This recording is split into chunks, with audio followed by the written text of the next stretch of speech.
Kulandela isichotho esitshabalalisileyo kwimindla ekumbindi wephondo laKwaZulu-Natal kutshanje, umphathiswa wezolimo kunye nophuhliso lwamaphandle KwaZulu-Natal unkosikazi Bongiwe Sithole-Moloi uhlangana namafama achaphazelekileyo kwingingqi yaseMgungundlovu ukubonisana ngoncedo urhulumente angawanika lona. Ukanti ke ngoku siqhagamshelana ngqo nentatheli yethu umlondi Radebe olandele inqaku ezakudlana indlebe nomnumzana Mkhishwa Ndlovu umasipala wesithili umkhanya kude. Bungane masikwamkele ezindabeni emini nje sazise ngale ntlanganiso yamafama abafuyi kunye nomphathiswa Sithole-Moloi.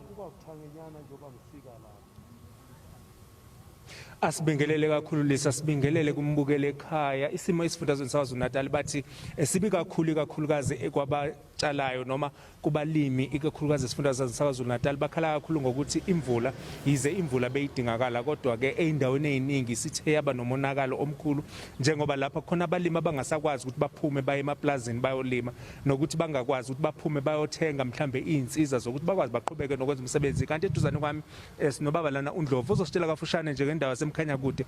Baba uNdlovu sibonga kakhulu ngendawo yaseMkhanya kude nikhahlamezeke kanjani ngalesivunguvungu somoya kanye nemvula? Into thina esikhahlameze kakhulu ngemvula. Imvula kunetha kwayo ayisilimazanga, isinike nje amanzi.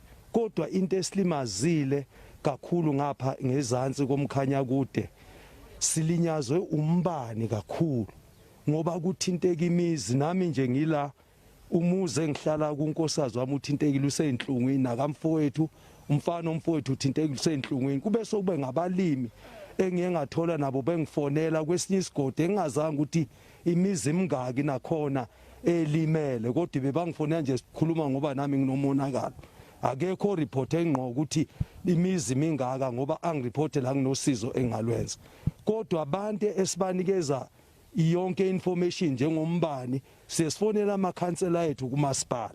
Kodwa lokho kwenzekile kuze kube manje mina nje khangibonanga umuntu kuze kube manje azongisiza ukuthi ngisengilinyalelwe unkosikazi la ekhaya ngenxa yombani.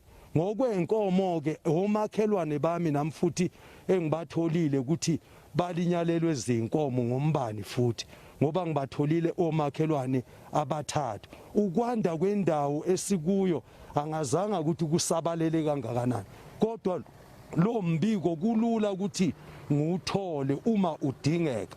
Kusukela manje ngawuqoqa ngesikhulu ispeed ngubuyisele futhi ukuthi isimo sibe ngakanani noba ngisebenza kuma deep tank ngohlalo wabo lapha kumkhanya kude kwiJosephine Livestock Association. Kulula nje ukuthola umbiko akuyona inkingi kodwa khona kusemfuyweni nabantu. Siyabonga. Kanti sibuye sibe nodokotela lapho uDr siyabonga Madlala uzositshela kabanzi ngasohlangothini lwabalimi abalima umobe esifundazweni saKwaZulu-Natal njengoba MEC echazile ukuthi balimalelo kakhulu emasimini abo. Baba Madlala kafushane nje ngesimo enibhekene naso nabalimi bakamobe esifundazweni ngabe manibheka noma senikwazile ukuthi niqoqe ibali ukuthi izolimala into enganani? Seloku nje iqalele umonakalo siyawushayela ikhwela kubalimi bethu basilethele umonakalo esisawutholile nje kumanje. Amasimu affectekile ngaphezulu kwa 1500 hectares okwamasimu lawo abalimi abangaphezulu kwa 70. Amasimu awinto affecte kakhulu ukuthi umanyolo ulichile ukuthi ngamanye masifuna abantu batop up umanyolo obulinganiselwe emalini ngaphezulu kwa 10 million. Okuyinto enzima kakhulu ngoba umanyolo kumanje wenyukile iprice yawo vele idoublishile. Bese ba infrastructure damage leyo ke besingaka quantify ngempela kodwa nje iyona inzima kakhulu ngoba imigwaqo emaplazini washekile bazoba nezinkinga abalimi ukuthi uzokhipha kanje noma bakuvula imishini. Kumanje ngisho ungena emaplazini kunzima kakhulu. Kwezinye indawo kuphephuka izinkopholo kwaphephuka ngisho imizi ama workshop aphephukile okusho ngamanye abalimi nje wabengenayo imali ehleli nje asazi bazithatha imali ukulungisa lamasimu kodwa nje kakhulu kudinga le production support ngoba abalimi bahanjelwe umanyolo bese bewufakile emasimini.